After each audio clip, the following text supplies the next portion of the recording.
Wind-Up is a robot, so he looks the same as he always did. He's a monster on the inside now, though, and that's what really matters.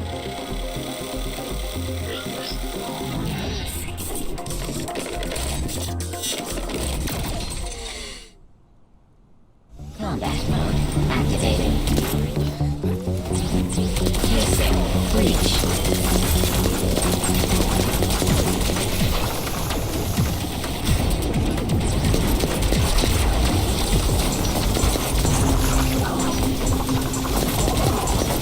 Eliminate threat.